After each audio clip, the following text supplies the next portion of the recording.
First, you feel bad for spending money on yourself, right? And then you feel bad for having more. And I think it's so important, especially if you are married, you and your partner need to agree with each other. The problem is us. It is. Yeah. And next thing, you get angry because you feel like this person is selfish. Yeah. But he has never said, Don't do it. So I asked him that, why don't we sell my wedding ring? Oh.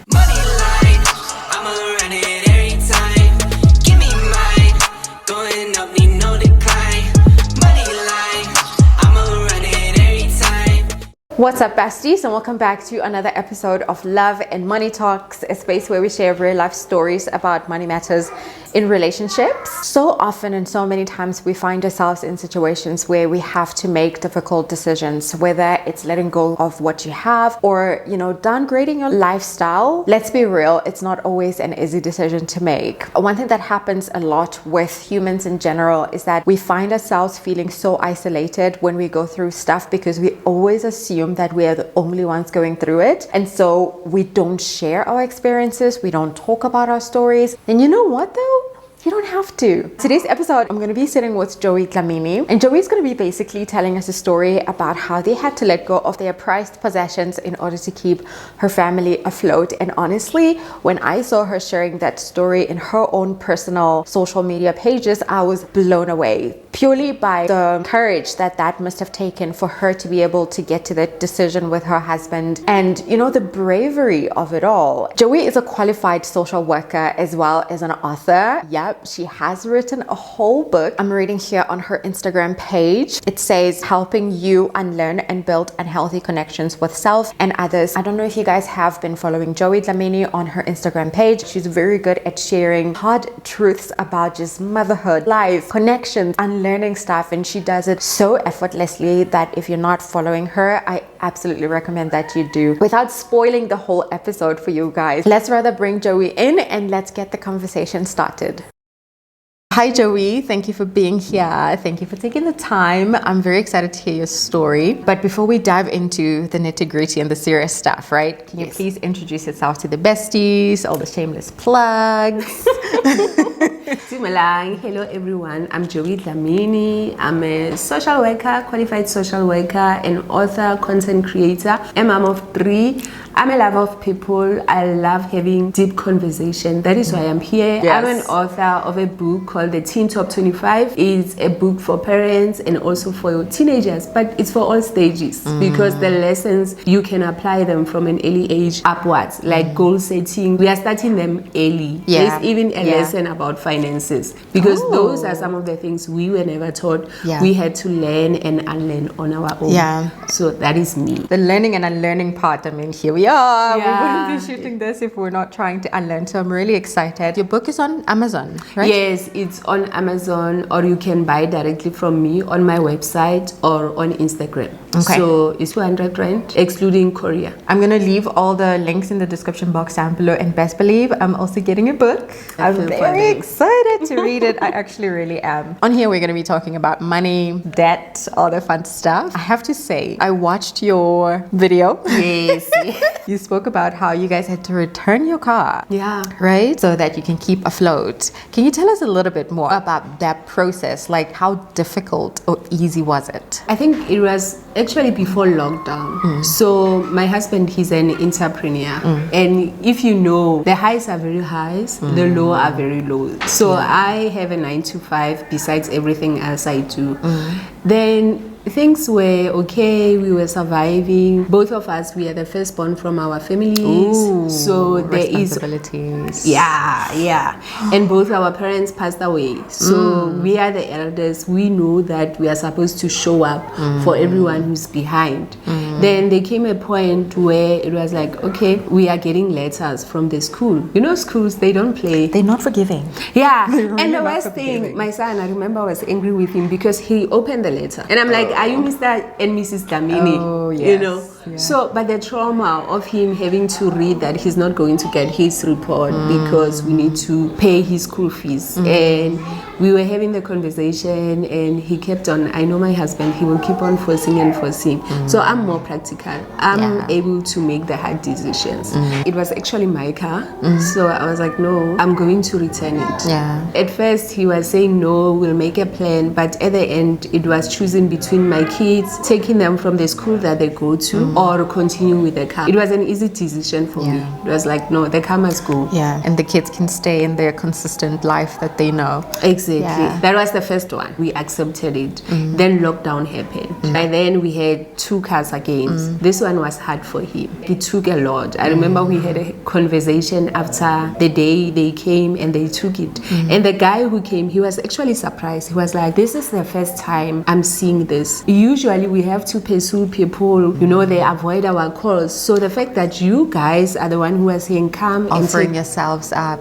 yeah, so even when he came, he was surprised that we were giving him the keys. No that we were fighting, not no running. fighting. There was no, so he was actually shocked because he was saying that a lot of the time people will continue to fight. So after he left with the car, I remember we were in the bathroom and my husband said, I feel like I failed you guys.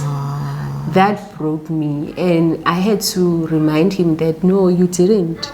We can always get another car, but the peace that we are going to have right now Is nothing immeasurable. Yeah. Exactly. Yeah. So I had to remind him of all the other things that were going well, and also no one knew that COVID was coming. We didn't plan for Nobody. it. No Yeah. one knew that there was going to be a lockdown and things were going to close. So I had to give him compassion during that time, even though I love stability. So things like that, they shake me. Yeah, you and me, I would be like, oh my God. Yes, we're good, but are we good? Big up to you for being able to, let go. Because so many times we hold on, like you say, the guy was surprised that you guys are the ones saying, hello, come on over, like, come and get it. Yeah, it's fine. yeah. Here's the key. So many times you hold on to those things that it gets so messy. You get so far in that by the time they actually want to get the car, it's war. You're running and hiding and avoiding calls, and it gets really messy. So well done to you guys. Thank you. And you know what happened after that? It went on auction because I remember there was a problem with the engine for a long time. So the plan was that he wanted to fix it. So it went on auction. We actually got a refund. So they were able to pay off the car, the debt, and we actually got money. Look at that. I was like, God, You see? At the end, we actually benefited. Yeah. It goes to show, just take control. Don't wait Exactly. until things happen to you before you want to start doing something. Get up on your feet and do it. You mentioned something about, you guys are firstborns and the responsibility. Dizzy had a conversation with my brother-in-law, and his view is black tax is a responsibility. Obviously, my view is not. Look, I'm not saying don't help, but I'm saying there should be a limit. Yeah. Because at the end of the day, I still need to live and my kids need to live. And if I'm constantly showing up for everybody else, how am I going to show up for myself and the family that I have? But I'm interested to know, what's your view around black tax being responsible for the family outside your immediate family? Honestly, I wish it was not there. But the reality is that some of us, we find ourselves there. For me personally, growing up, already I knew that I was going to have to take care of my mom and my sisters because my mom was a single mom, and on top of that, she was a domestic worker. Already there was that thing. When I was growing, I already knew that, Joey, you need to push so that you will be able to break the cycle and take care of your siblings and your mom. Unfortunately for me, on my side, my sisters were not able to break the cycle for themselves. So they are still my responsibility, even till today. Then my mom, sadly, we lost her. With my husband, it looked like it was going to be different for him. But currently, they are trying, but things are tough. So we have to pitch in there and then. I believe that there are certain limits we had to place in order to also protect our kids. For example, one of the things I've been clear about is that I'm not going to feel bad for the kind of school I'm taking my kids to, or for the kind of life that we are giving them. And I won't feel guilty because it's like, oh, why are we doing this? With this money we could be helping 1, 2, 3, 4, 5. Because I believe that all of us at the end of the day, we did decide to have those kids. True. They didn't just happen to you. Exactly. I'm not going to feel guilty for taking care of my kids, for making sure that the first priority is my immediate family. Then with the remainder, we can be able to assist others. There was a time I wanted to cry when my husband was saying that, you know, baby, when I have money, I want to buy a big farm and take all our siblings, like just bring them there, and then build houses for them. And my heart broke for him that to have such a huge responsibility to see that it is on him, you know. And even today when we are coming here, he was busy talking about it. It's like, you know what, I think in my budget there must be that money set aside for both sides, from my family and from his family. A part of me wants to say no, but then the reality is that then what are they going to do? And there are younger kids. I was saying to him that I don't want the younger kids to hate each other, because they are looking at our kids like they have all these opportunities while they don't. Because that's where jealousy comes from. That is where unhealthy, you know, competition comes from. So yeah, it's a lot. When does it stop? Because my thing is, and maybe I'm wrong, because I'm like, if you're constantly being fed money, you know somebody else is going to show up for you. What's encouraging you to get up on your own 2 feet and say, you know what, Joey, last month you gave me this much, this month just half of it will be fine. I'm doing something. When does it get there? I understand you, and you are not wrong, because somehow you feel like maybe you are enabling them. Exactly. Or you are encouraging the behavior. I remember with my sister, we had a conversation when I said to her that when you are making plans, don't think Joey would think. And I said to her that I no longer belong to you guys. I no longer belong to you guys. I agree, you were there. You received the lobola. You guys were happy. And you were saying that she's no longer ours. Don't come back and what. So I was like, so don't. I was telling her, even when it comes to her baby daddy, that before you come to me, go to them. Don't come to me. You must not go out there and say, hi, my sister is there. If it fails Joey, I'll just reach out to Joey. So I'm like, so they know. And I think after I did that, it really changed the dynamics. I was like, even in the morning, don't start and send me a message. You can't be waking me up with a message of an emergency. No, sort it out. Try to find a solution. Only come to me when you've exhausted all the options. And the nice thing about my sister, she'll be like, that day you told me off, hey. But we'll laugh about it. But then it did help. Message delivered. Yes, because now when she comes to me, I know she really needs that help. So I'm not the first option, because I was clear that I am not the first option. You must come to me only when you tried everything else. You can't be the plan. Because I think the problem is that when we allow everyone to think that we are okay and we have unlimited money and everything, even if you are helping, you still need to create those boundaries, even when it's not easy. Sometimes you just say no for the sake of saying no. I do that. I'm getting to a point where, you know, you'll say no, especially to family members. You say no, and then they see you going on a trip and they're like, oh, but the other day I said, you know, money, and I always say, but I didn't have money for you. You know, that was for me. I had planned this like months before it actually happened, and it's not comfortable. No, it's not. It's not, because I think for me it was very difficult. I love giving. I'm a natural giver. I'm that person, but I'm trying. I'm trying to be okay with it and understand that I'm not God. There's only so much I can do. It is not easy, especially at first, to say no. And I think that is where I had to be comfortable that even if they see me having a good time, I don't need to apologize. I don't need to say, oh, disclaimer, I saved their money. No, it's my money. I have a right. You constantly feel like you have to explain stuff to people that don't live in your bank account. Exactly. And also there are sacrifices that we are making that other people don't see. Even the sacrifices when it comes to having kids, even the sacrifice of returning the car car.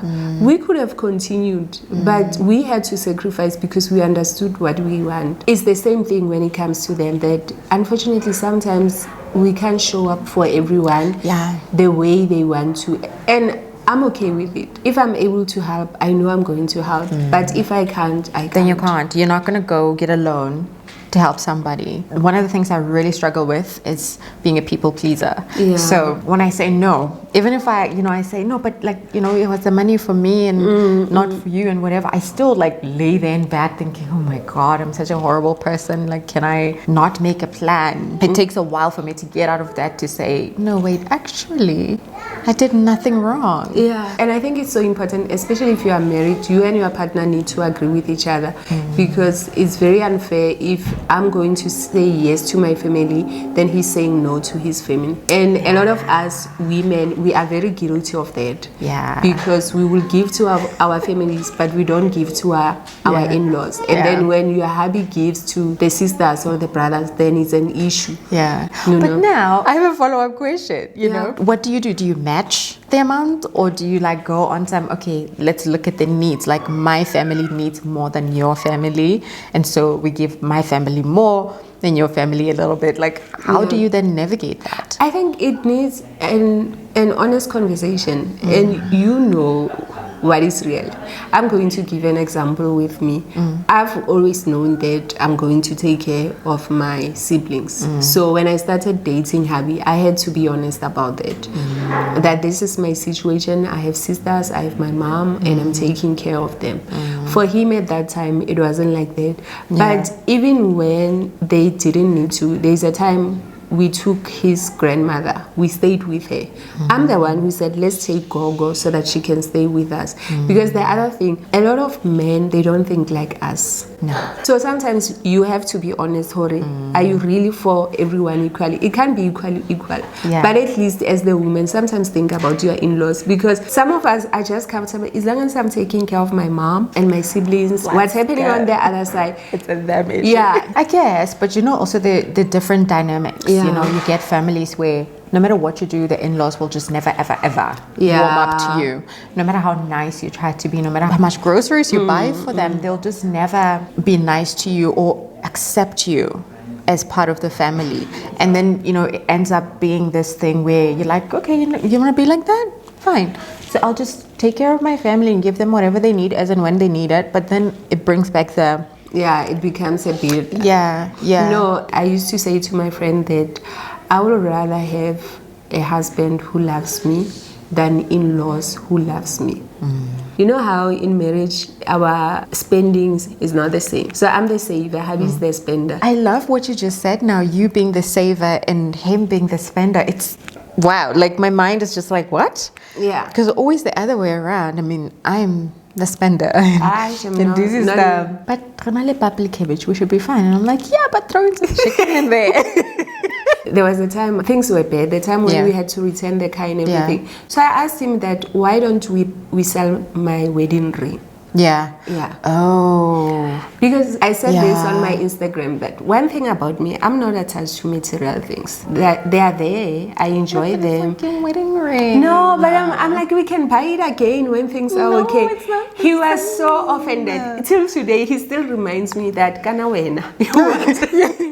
You're the one. You wanted to sell your wedding ring. I'm like, you are going to buy it again. Yeah, but it's not the same. No, I will starve and it would still be on my finger. Like, no, guys, there's no food, there's nothing. But you wouldn't even think about it. It would never ever. Not even like earrings. No. Honestly, it crossed my mind. I was like, you know what? Let's sell it, baby. It's okay. We can buy another one. What I was saying, that he's more of a spender, I'm more of a saver. So he's always shocked. I'm always shocked at him, at his decisions. He's shocked at my decisions. I'm like, we don't really need that, hey? We don't. He traumatizes me because my husband will spend, he will buy whatever. And I don't understand, because for me it's like, no, we must save for the rainy day, every day. But then it was starting to create a thing where I feel a bit resentful towards him. When I thought about it, it wasn't like he ever said to me, don't buy. Yeah. Don't buy yourself. It was me who was saying, no, I can't buy that. Yes. I can't buy that dress because it's so much. Yeah. Or I can't buy another bag because, but he's never said that to me, that, you can't. Yeah. So when he was buying himself, I would get angry. Then you get angry and resentful, like, how do you get all these things and I have nothing? Why are you buying? Why can't you be like me? So I'm not completely over it. I still have to remind myself, like, okay, I deserve. Yeah, he's actually doing nothing wrong. Yeah, one of the things we argue about with Dizzy is I like it when the fridge is full. Like, I literally want to open the fridge and I would say, like, oh, it makes me so happy, and then I would just close it. Like, it's that fine. is my son Siamo, the second born. He's like that. We say Siamo just wants to open the fridge. It makes him happy. He doesn't know what he wants in there. He just wants to look at You it. just open it and you're like, okay, it's good, it's good. And then he's like, you know, even if we had onions and cabbage in there, it would still be fine. I'm like, are you? No. I'm like, no. But you see, I think sometimes it's how our childhood shapes I think so. us. I really Because think so. I think I'm the same. I will be like, no, we can make a plan. Whatever is there, we can eat. Or sometimes they'll be like, there's no food. And I'm like, but there's food. What are you talking about? Like, no, there's no bacon. Thank you. I'm that person. The fridge will be full of eggs and cheese. I'm like, there's no food. It's like, but there's like, I can tell you what's in here. I'm like, it doesn't matter. There's no food. There's no viandas. There's no bacon. There's no food. We have nothing to eat. I'm always trying to remind myself that it's okay to enjoy, to live. You must not always be holding on. And it's funny because I'm a giver. So I'm always giving, but when it comes to me, the issue is when it comes to me, spending money on myself. So it's something I'm always learning. Like, I wanted to go on a solo date. Please. Yes. You are always encouraging me when I see that. But it wasn't easy for me. I was thinking, I could go with someone else. Even when I go to a spa, I would want to look for the deal where it's for two people. Yeah. Because when I pay for myself alone, I'm like, Mara, you could be taking someone else. There's someone who also needs it. No. You never get me time because you're always with somebody. So it's something that I'm still working on, that it's okay to also invest in myself. And also to not be angry with my husband when he invests in himself. Because he doesn't struggle. And I was talking to few female friends. I'm like, the problem is us. It is. Yeah. And next thing, you get angry because you feel like this person is selfish. But he has never said, don't do it. And we get frustrated and the resentment builds up and you're like, but I'm always the one looking after kids. I'm always the one buying stuff. But then, like, did he tell you not to do stuff for yourself? No. The thing about men, I don't know, I think that's how God created them. They are about themselves. Oh, selfish. They don't struggle. So I will always encourage my friends that you must put yourself first, because there is no woman who's going to stay and your kids don't have food and you are like, no, I'm not going to buy. I'm waiting for your dad, or I'm going to take myself out. Nurturing others comes naturally. So especially if they're dating, I'm like, no, you must be selfish. Let him prove himself. Exactly. Because the thing is that us, we can go all in. You can save all of that energy for when you're a wife right now. Let him do the stuff for himself. Let him pay for everything. Exactly. Sit back and relax. Exactly. I remember when we were dating, we wanted a bed. We were still staying at my in-laws. He had paid Lobola, we had not signed. So I had this thing that only when we sign, it's legal. I can recognize it. Until then, I was like, guys, like an engagement. He wanted to buy a bed and he wanted us to buy it together. I refused. He couldn't believe. I was like, what if we break up? Who gets the bed? What if we break up? Imagine we are fighting for a bed. And he was like, are you planning to leave? I'm like, no, but what if it happens? So he had to buy it with his mom. And I was sleeping on it, peacefully sleeping on it. I did not have any issue. I know that a lot of women, they don't do that, especially when it comes to finances. Let's circle back to the savings part. You mentioned you're a saver, which is amazing. I am not, which is also amazing.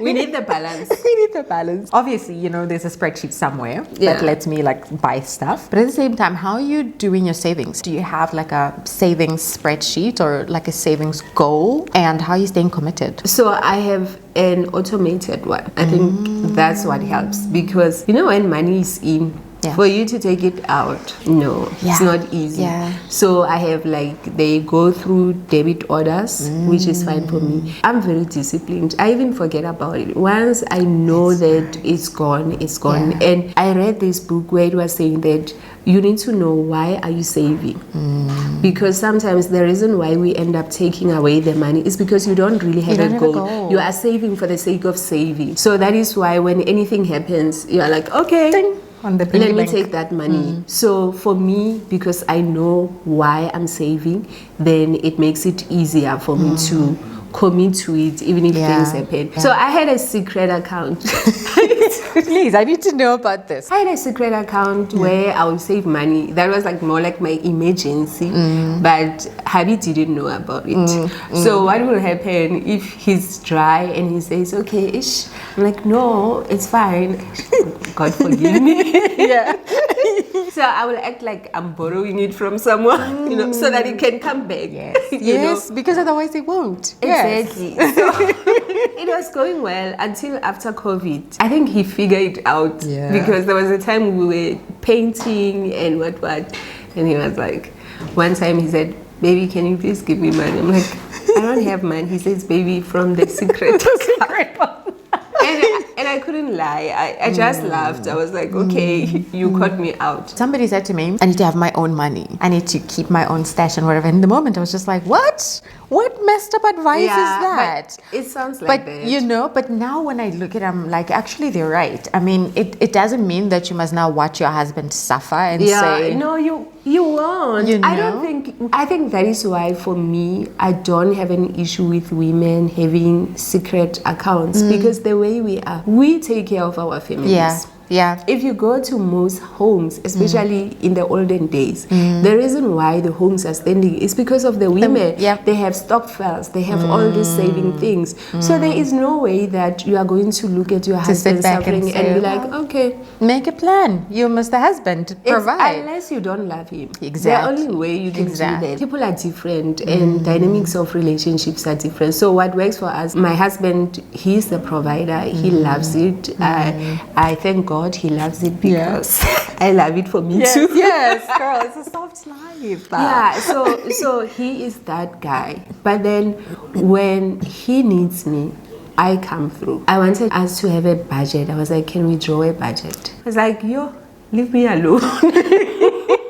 You know what though? That's a very interesting dynamic. And I get where he's coming from with the budget because he's an entrepreneur, right? And entrepreneurship is not, I don't want to say it's not stable, but sometimes people take forever to process invoices. It gets very messy. So the budget for him would probably be like, oh my gosh, so much anxiety. It may or may not come in. So just let me handle it when I can. But at the same time, we always talk about budgeting and stuff. And it's always been from a perspective of you need to tell your money where to go and not the other way around. Money just disappears. One minute you had it, the next is gone and you haven't paid everything you need to pay. I always joke and say money's not designed to stay with people, no matter how hard you try. It just isn't. If you're not going to tell it where to go, it'll find its way out, whether it's through Uber Eats or Uber the ride, or it'll just go. That's a good point.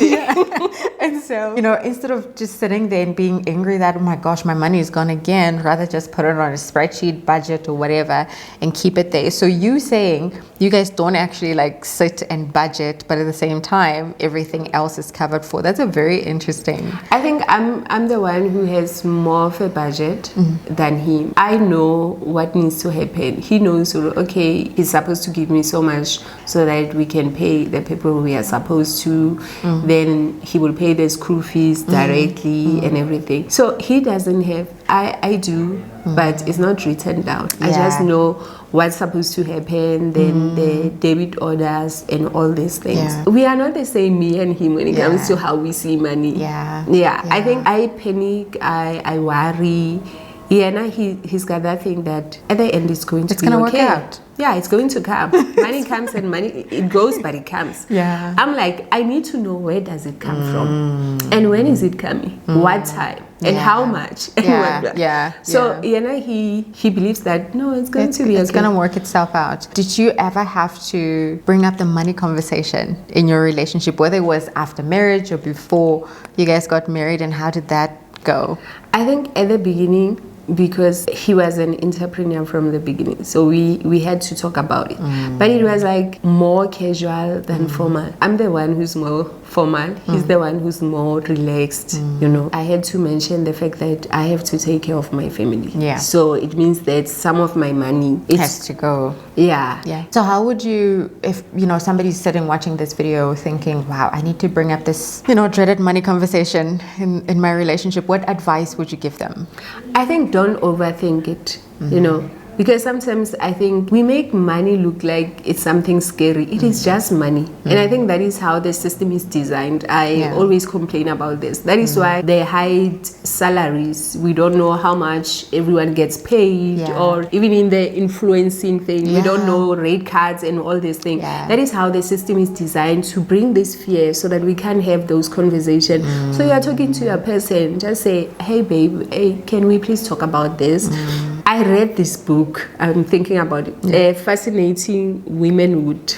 It's a bit old school, but I remember one of the things they were saying that if you are stressing as the wife, you are stressing about the money and what, just say to the husband, I'm tired, I was not designed for this, please take care of it. Agreed. But just tell them your fears. I think also use a lot of feeling words instead of you are doing this. Just I feel I'm a bit worried about where are we going. When month end comes, I'm not sure how we are going to do 1, 2, 3. That makes me feel afraid about our future or our kids' future. Can we please talk about it? What do you think we should do? Don't be like you are attacking and say, and you are busy when drinking Starbucks. Out here getting Starbucks every day, eating out all the time. You see, so, and I think just use a gentle approach. I always say, I love who Bechiwa. Like, I get paid. Mara, I love when I get money from my husband. There's something about it. It's different. It just hits different. It's very. And I want that for my daughter. Yes, she must be able to stand on her own 2 feet. But at the same time, her husband or her boyfriend should still be like, I get you. Just to wrap up, what would you say is the worst and best financial advice you've received? Though I received it later on, was the one to set a goal for why I'm investing. Because I think it has really helped me to be committed. It was actually saying that even when it comes to, if you want to go on a vacation, save for it. I used to say I want to take my kids on vacation, but every year it never happened because you never have that money that's just staying there. But once I started actually setting it aside, that okay, this is for vacation, it started happening. So setting those goals and knowing why am I saving, that really helped me. The worst one, I think, having an educational police. I gotta say, I agree. I remember I went to, it was during the lockdown, but a lower level where we could go. I went to the financial institution. I wanted to cancel it. And I said to that lady, I'm like, you guys are failing us. And she was like, no. I'm like, no, you guys, you are not educating us. You are just selling us policies for the sake of selling them. But you don't really tell us that how is this going to benefit me long term. So I was talking to Andy, and I was telling her that my issue is that I don't trust financial advisors, because I feel that they are more about getting a commission than helping me to truly build generational wealth, And I asked her that, or should we pay for them? Maybe if we pay for them, it will make then it becomes unbiased. So I think my worst one was getting an educational policy. Like, it just never grows to be enough for what you need. It does, and they don't tell us, And also the fact that they don't tell us that there's a difference between savings and investment.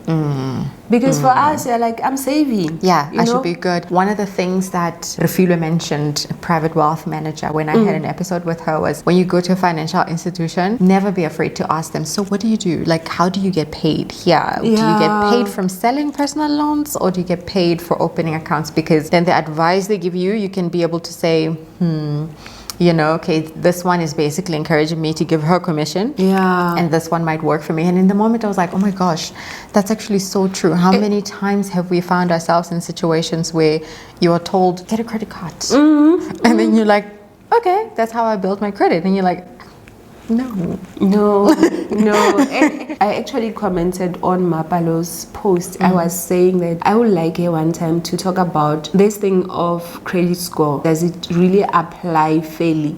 Because I've had cases, because I stay in the township, where I would apply for something and I know my credit score is good, but the interest that I'm charged is very ridiculous. high. Yeah. So then what's the point of me having a good credit score if I'm still going to be charged high simply because I stay in the township and I'm black? Yes. So I asked that I would love for her to have that conversation, because we'll just say, yeah, make sure you have a good credit score, but if it's not which is helping ridiculous. me, what's the point? Exactly. One of the things I've realized since, getting out of debt, I always check my credit score just out of habit. Instead of my credit score going higher, it's actually going lower. Yeah. So it would be amazing to have somebody, especially in the financial institution, talk to us about how this works and the correlation between the two. Because the more in debt you are, the more they give you. Yeah. But surely, in my mind, I'm like, it must be illegal.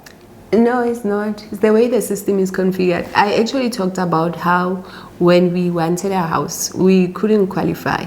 So they declined us. Then we bought a car that is not an asset, that was more expensive than the house, which didn't make sense. And you I actually qualified. thought that we were going to be declined, but we qualified. I was so frustrated because all of us, we know that a car, yes, it helps, but it's not an asset. It's not an asset. It's not like my kids are going to say, at least mama left us with a car. Yeah. But we don't have a home. I think the system, it is just designed in a way that we are just supposed to always be in debt. And it was one of the points I was making, that before having that experience, you know how people will judge you that, oh, this person, they have a car but they don't have a house, not understanding that you can qualify for a car Easily, but so. you do not qualify for a house. Yeah. And the fact that they Forget can even give varsity students, like, that bothers me so much. yeah, because it's like they don't have money. They What don't are you have money, expecting? they're not working. How are they going to pay you back? So it shows that it's never about us, it's about them and how they are benefiting. I think a lot of us, it's not easy to accept that the system is not for us. So you must not think that, oh, they are doing it from the goodness of their heart. They're not.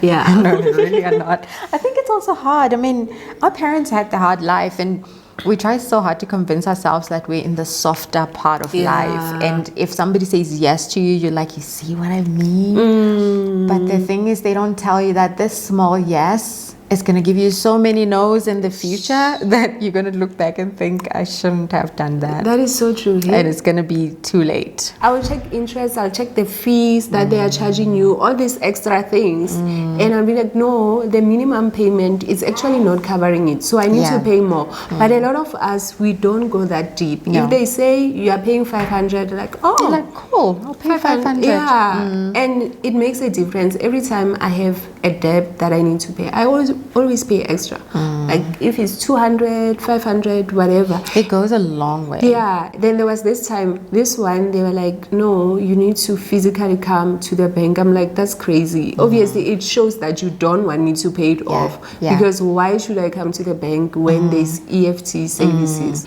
The bank actually makes it very difficult. I'm still trying to find somebody that I can talk to from the bank, because we're also going through the same thing. We're asking them, for our bond, can we pay it like a year in advance so that we don't have to worry about it? And they straight up said no. Probably there is a way they're calculating their interest and their fees. And so if you give them their money in advance, they're not winning. Yeah, because you are in credit now instead of them. Yeah.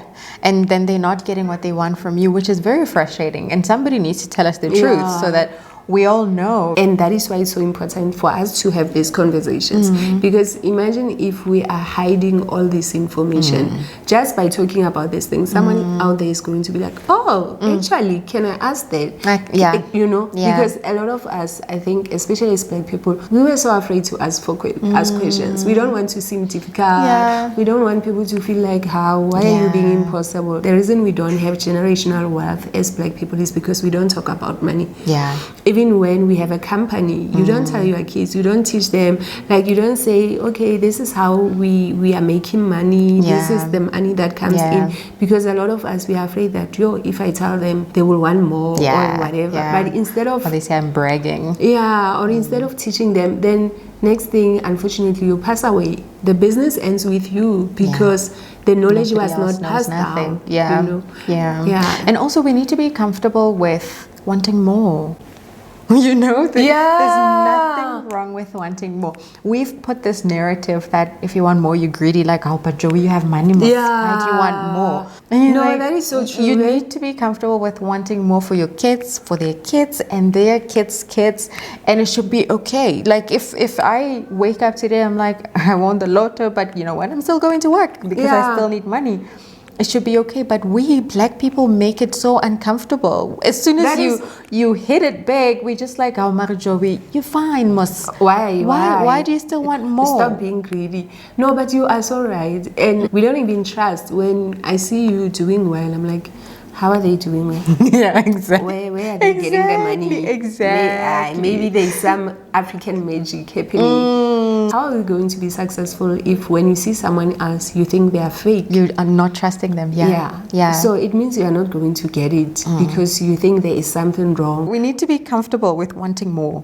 No, and I think that is the message for me, because I struggle with it. I like, no, it's too much, man. It's okay. As long as I have enough to survive. But I'm at that point that I don't want survival for my kids. Exactly. So it means I need to be okay with wanting more and having more. So it's those financial traumas. It is, First you feel bad for spending money on yourself, right? And then you feel bad for having more. It's like, it's a vicious cycle. Like, if I don't have enough, I'm really stressed out. But also if I have enough or more than enough, then I'm still stressed out.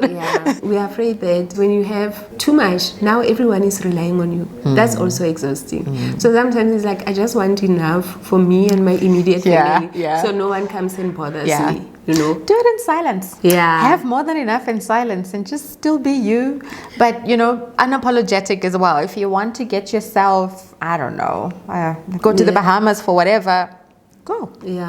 I think we have a lot of healing and unlearning, especially as black people. Sometimes, as much as we want to go forward, but a part of us is rejecting the money because I'm a good person. I was about to say, it goes against what I stand for. So I'm a good person. I think we're going to leave it here. Thank you for coming. Thank you for sharing with us your story, your tips and tricks. You guys let us know in the comment section down below. What's your key takeout from this video? Are you a saver or a spender? You already know where I am.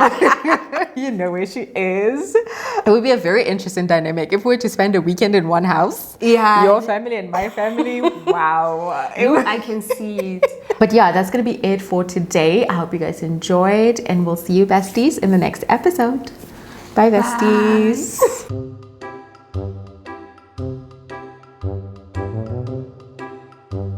At some point, this was like, are you okay? Like, these days you're eating a lot of sugar. I'm like, no, I'm actually fine. I'm like at my happiest right now.